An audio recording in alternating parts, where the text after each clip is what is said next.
Good day, everyone. Now, let's talk about the basis and policies of special and inclusive education in Prophet 10 for video review.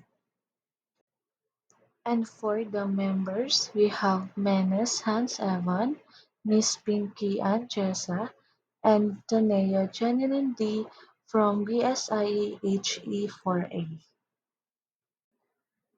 And for the learning objective, at the end of the lesson, the student should be able to A. Define the special and inclusive education, B. Differentiate between educational approaches and learning theories, and C. Appreciate the importance of legal frameworks in promoting equitable and equality education for all learners.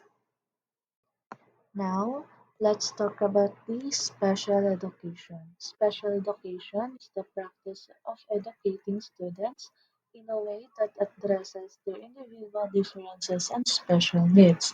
It's provide personal instruction, support, and services so that students with disabilities or other special needs can learn effectively and reach their highest potential. When we say inclusive education means different and diverse students learning side by side in the same classroom. So it creates a welcoming environment where all students, including those who receive special education services, are educated in the general education classroom to the maximum extent appropriate. This promotes acceptance, understanding, and equitable opportunities for everyone. Now, let's talk about the psychological basis. So, we have Jean Piaget cognitive development theory that have four stages, which explain how children construct knowledge and develop their thinking process. So, now we have the sensory motor stage from 0 to 2 years old. Infants learn through senses and movement.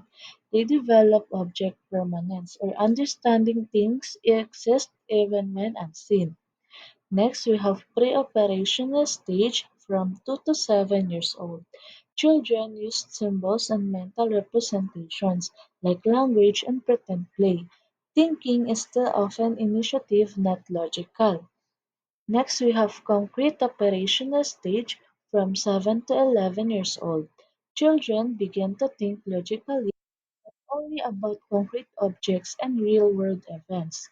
Next, we have formal operational stage 11 and above. So adolescents and adults develop the ability to think abstractly, use logical rules, and solve complex hypothetical problems. Bandura believes observation, imitation, and modeling are central components of the learning process, and that behaviorism alone can't account for every kind of learning. Behavioral theory, which posits behaviors and results of conditioning, and also the cognitive theory, which gives weight to psychological features like attention and memory.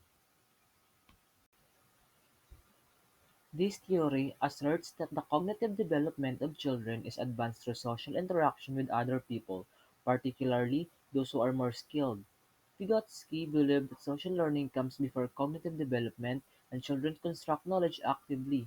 Vygotsky is more recognized for his concept of zone proximal development or ZPD, and more knowledgeable other known as MKO. Education for All, or the EFA, a global movement led by UNESCO aiming to meet the learning needs of all children, youth, and adults by 2015. So, ang Education for All ay isang programa ng UNESCO wherein na gusto nilang siguraduhin na lahat ng bata, kabataan at matatanda ay makapag-aral kahit ano yung status nila sa buhay. And also, gusto nila na lahat ng Pilipino ay magkaroon ng functional literacy wherein ang ibig sabihin is marunong magbasa, magsulat at magbilang ng sapat para magamit nila sa pang-araw-araw na buhay. Legal basis of education. Legal basis of education are embodied in the following laws in the Philippines. So first, the Philippines Constitution of 1987 wherein sinasabi dito na karapatan ng bawat Pilipino ang edukasyon at tungkulin ng gobyerno na bigyan ng quality education ang lahat. Second, Educational Decree 6A, ito ang batas na nagbigay ng direksyon at goals ng education system. Parang guide siya kung ano ang dapat matutunan ng mga students at paano ito ituturo. So, third, Education Act of 1982. Batas ito na nag-ayos ng rights and responsibilities ng schools, teachers, students, and parents. Dito nakalagay kung paano patatakbuhin ang mga paaralan. Number 4, Education Act of 1994, Republic Act 7722.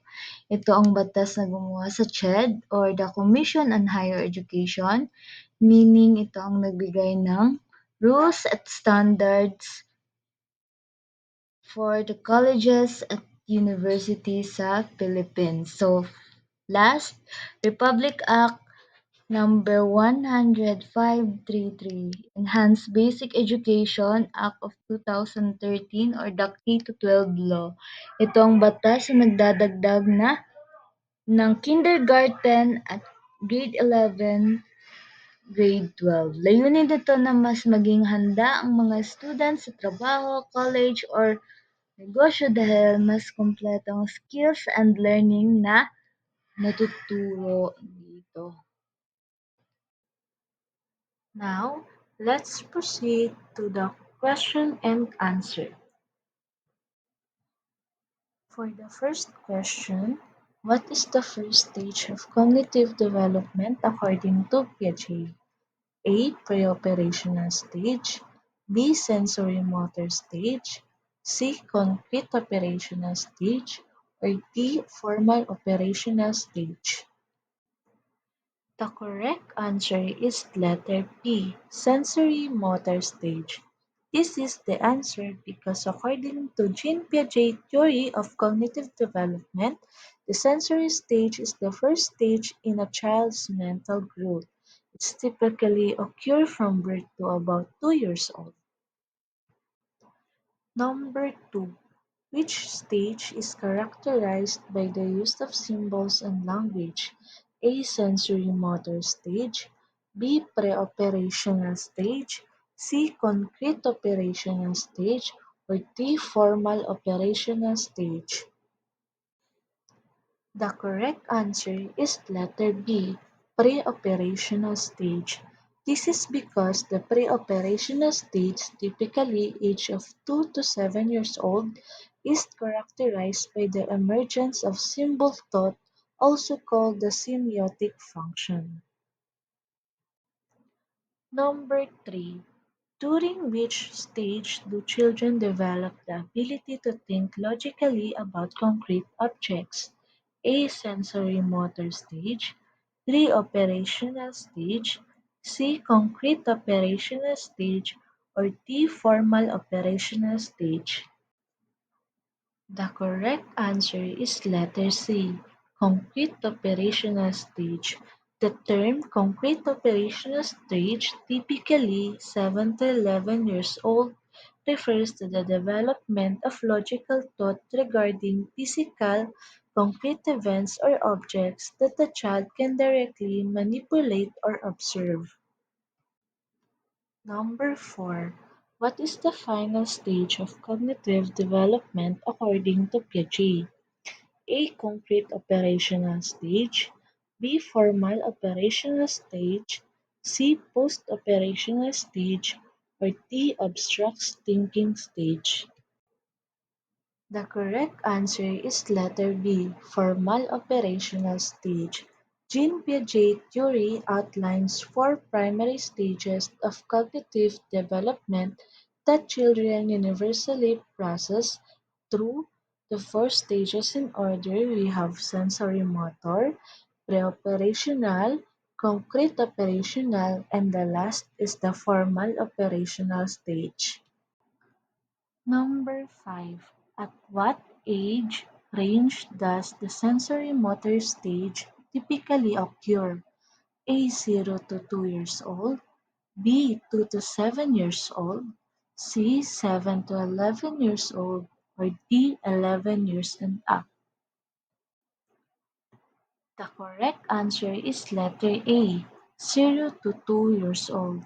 The question asked for the stage where a child's understanding of the world is based on coordinating sensory experiences with motor actions.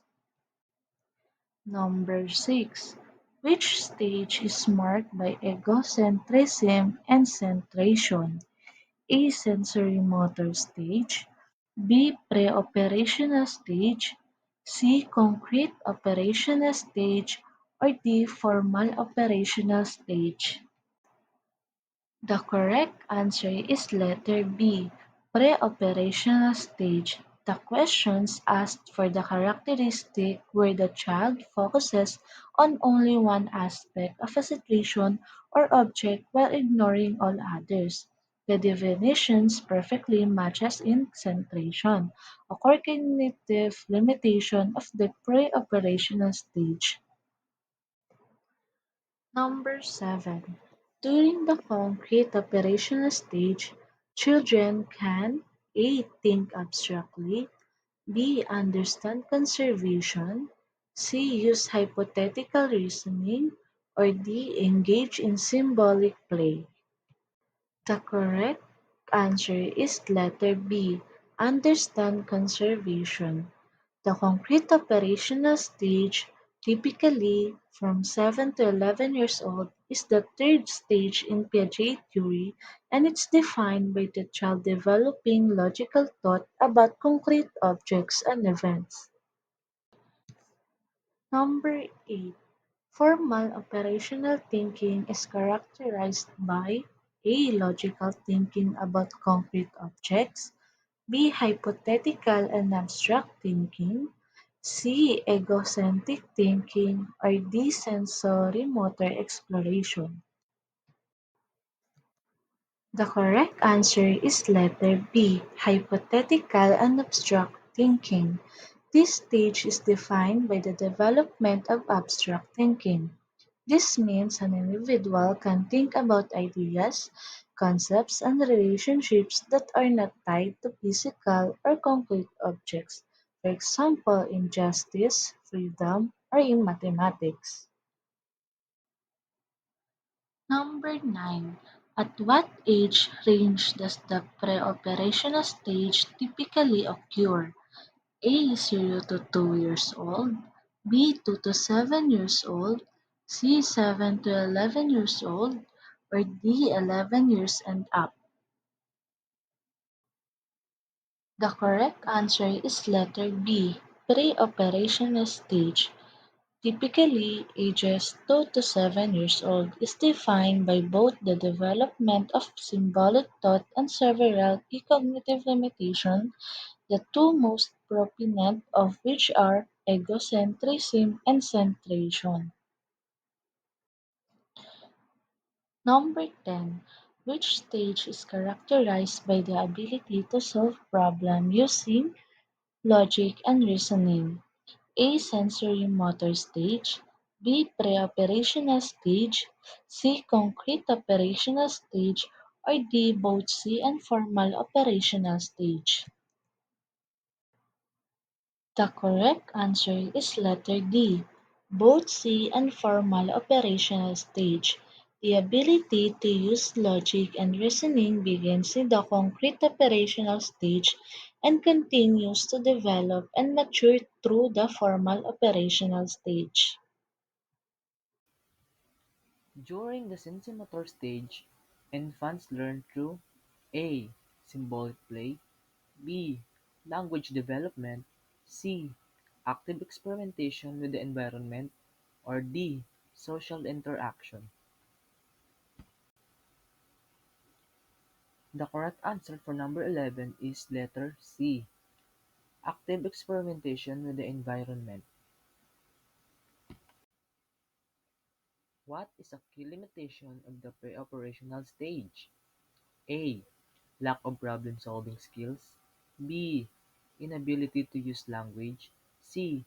Egocentrism and centration. Or D. Lack of social skills.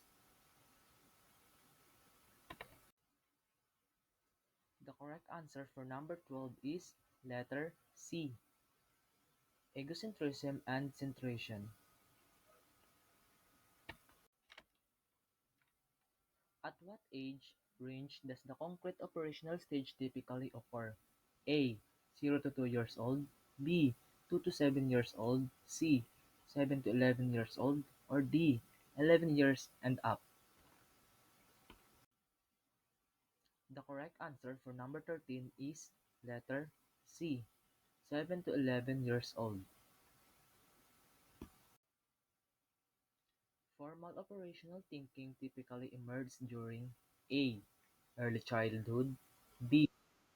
Childhood. C. Adolescence. D. Adulthood.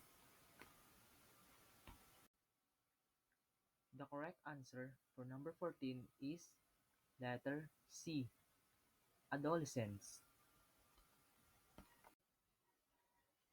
Which of the following is a characteristic of the formal operational stage?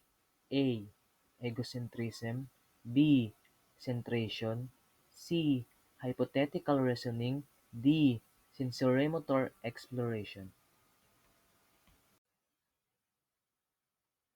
The correct answer for number 15 is letter C. Hypothetical reasoning.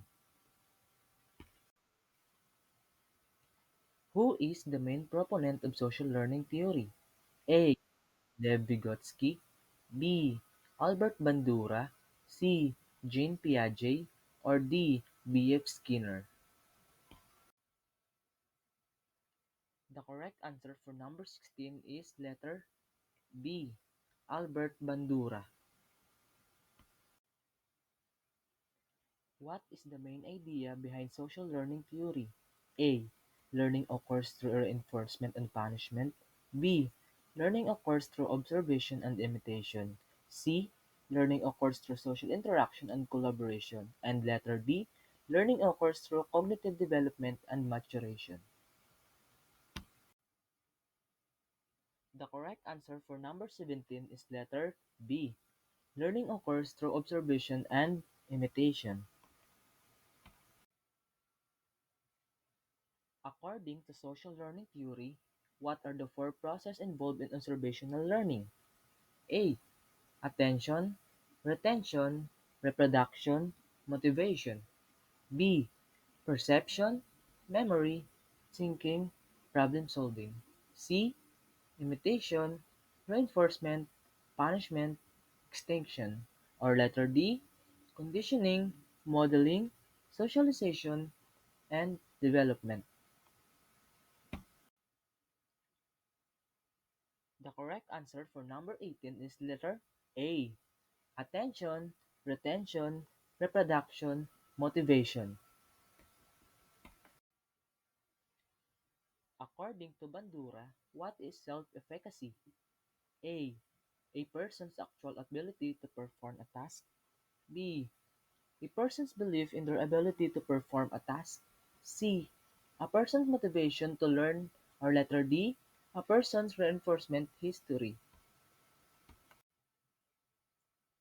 The correct answer for number 19 is letter B. A person's belief in their ability to perform a task. What is the main goal of education for all, or EFA? A. To provide education only to the most disadvantaged groups. B.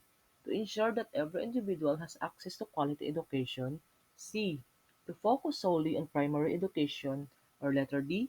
To prioritize education for the most talented students. The answer for number 20 is letter B. To ensure that every individual has access to quality education.